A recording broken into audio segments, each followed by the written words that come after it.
هذا ساحر عراقي. ساحر العراقي هذا وشون دش ما حد يدري، بين الحدود الكويتيه والعراقيه في المنطقه المحايده. شلون دش ما حد يدري، حتى الاخوان هناك يقولوا لي ما ندري شلون دش بين سياجين. وقف قعد سوى حركات، يمكن ماخذ مخدر فلاك الله اعلم، وسوى كم حركه على ما بلغوا الجهاز الامني اختفى هذا الشخص. بعد ينانوه اعطوني التقرير. يا شباب شوفوا ذا اللي ورا الشهد، كل السالفة حذف التراب. شوفونه، عندكم خبر فيه حتى الدرن.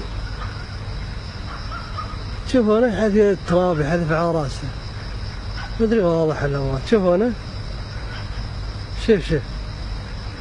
شوف عندكم خبر فيه هذا، ايش سالفته؟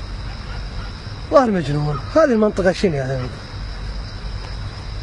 هذا مكان اللي ابو هابس مساء يقول لكم عليه. شوف شلون كان يلف في الارض، شوفوا حوافر يدينا، هذه يدينا. ابو هابس يوم تقول قاعد يحط الرمل على راسه طاقيه، هذا سروانه قطه هني، هذيك عند ابو سلطان ظاهر بشته قطه. الاكيد يا ابو هابس انه اختفى الرجال. ابو هابس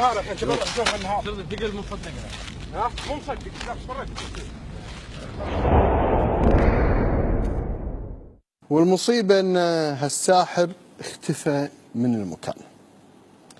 للاسف انتشر فيديو